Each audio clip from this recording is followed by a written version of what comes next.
Hello, my name is Amelia Spear, and I will be reading my essay on the historical fates of the white immigration in Yugoslavia during World War II in 1941 through 1945. On April 6, 1941, German fascist troops invaded the Yugoslav kingdom. At this time, according to some sources, more than 40,000 Russian immigrants lived in Yugoslavia. Out of this number, only about 10,000 were in Belgrade. Many of them were members of the ROVS, or the Russian All-Military Union, in service of the Yugoslav army and police. After the surrender of Yugoslavia, however, some of them ended up in German captivity. The German Occupation Command created a special bureau to work with the white immigration, which was headed by the Russian general M.F. Skaramudov. After the German attack on the USSR, a massive partisan movement began on the territory of Yugoslavia in the summer of 1941, led by I. Tito.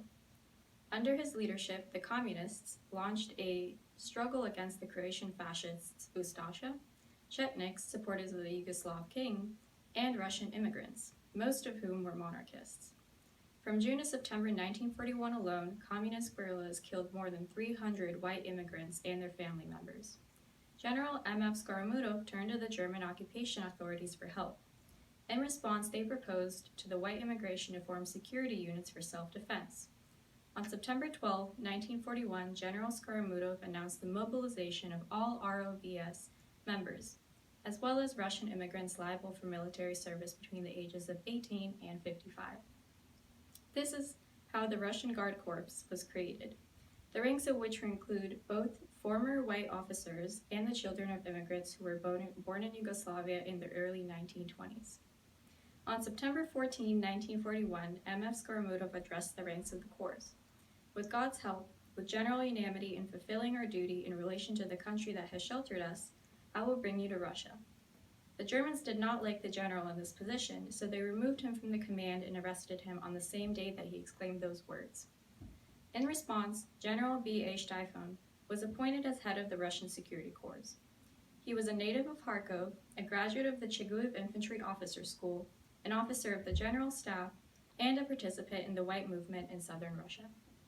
The Corps consisted of headquarters, 5 regiments, and a separate battalion in Belgrade, which included 4 companies: Guard, Transport, Reserve and Supply, as well as 2 separate companies, Veterinary and Communications.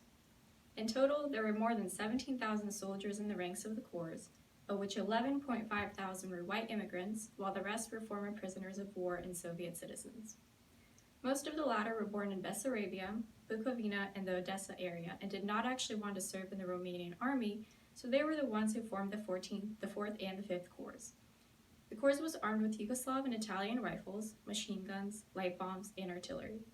The ranks of the Corps was dressed in Serbian military uniforms, on which chevrons, crosses, and other insignia of the Russian Imperial Army and the White Movement were sewn.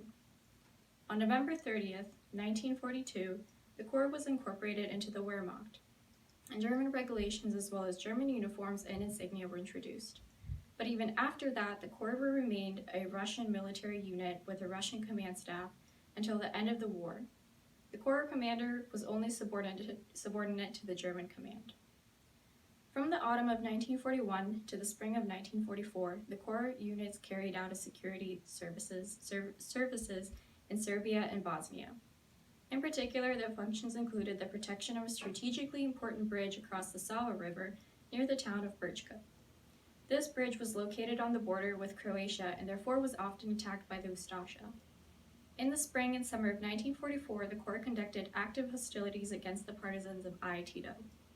And from the autumn of 1944 to May 1945 against the Soviet and Bulgarian troops.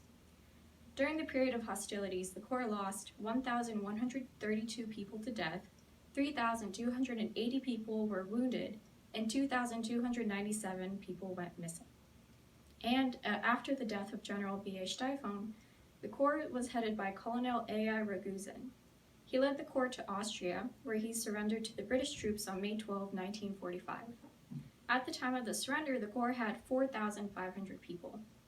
The British refused to obey the demands of the Soviet leadership, which included the issuing of Corps ranks to the USSR. On November 1, 1945, A.I. Raguzin officially announced the dissolution of the Corps as well as the creation of a union of Corps veterans, the Union of the Russian Corps Ranks, SCHRK.